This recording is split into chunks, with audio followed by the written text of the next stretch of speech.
Unit number 3 the plant world. Lecture number 3 is about the germination of seed. Last lecture में मैंने बताया था कि जर्मिनेशन ऑफ सीड का क्या मतलब है।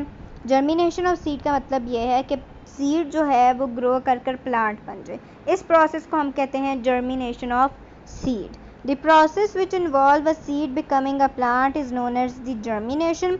For germination to occur several things need to happen until they do a seed remain dormant waiting for the conditions to improve। वो कह रहे हैं कि जर्मिनेशन होने के लिए ज़रूरी है कि सीड को कुछ ऐसी कंडीशंस अवेलेबल हों कि जिसके अंदर वो सही तरीके से ग्रो कर सके। जब तक सीड को ये कंडीशंस जो हैं अवेलेबल नहीं होती तब तक वो जो सीड है वो ग्रो करना स्टार्ट नहीं करता।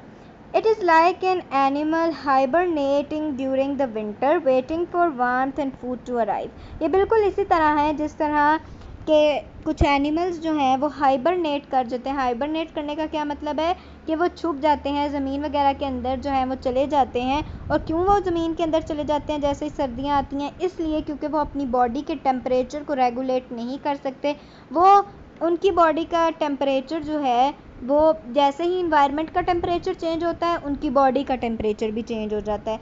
तो अपने आप को वार्मथ प्रोवाइड करने के लिए वो कहाँ पर चले जाते हैं, ज़मीन के अंदर चले जाते हैं और वो वहीं पर इंतज़ार करते हैं कि दोबारा से जो है वो समर सीज़न वापस आए और वो फिर से अपने फूड को तलाश करने के लिए ज़मीन वगैरह से बाहर आ जाते हैं। इस सारे प्रोसेस को हम कहते हैं हाइबरनेशन। ठीक है, These are the things that a seed need for germination to occur। वो कह रहे हैं कि सीड को जर्मिनेट करने के लिए जो 4 चीज़ें रिक्वायर्ड हैं वो कौन कौन सी हैं। Number 1 water, number 2 oxygen, number 3 light and number 4 heat. ये 4 चीज़ें water, oxygen, light and heat, ये 4 चीज़ें जब तक सीड को प्रोवाइड नहीं की जाएंगी, सीड को ये कंडीशंस अवेलेबल नहीं होंगी, तब तक सीड जर्मिनेशन स्टार्ट नहीं करता।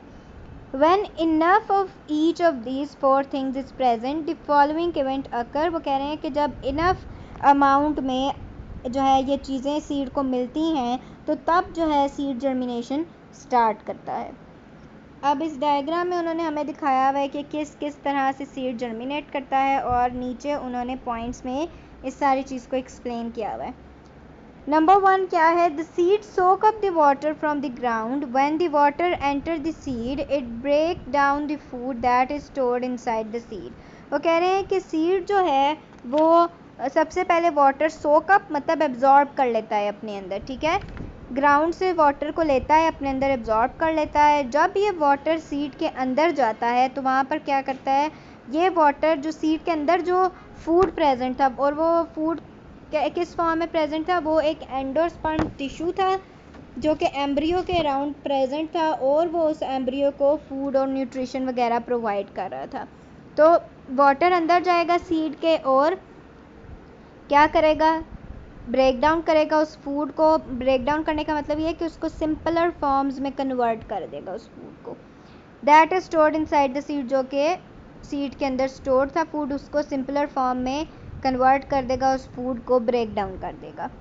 When the food inside the seed break down, it releases the energy। जब ये फूड जो कि सीड के अंदर प्रेजेंट था उसको ब्रेक डाउन किया वाटर ने, तो अब क्या होगा, एनर्जी रिलीज होगी।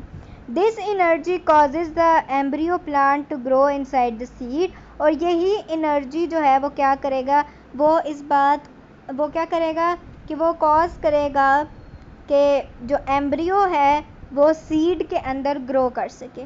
ठीक है, एम्ब्रियो भी पार्ट ऑफ सीड था, एम्ब्रियो ने अब क्या करना है, उस सीड के अंदर ग्रो करना स्टार्ट करना है।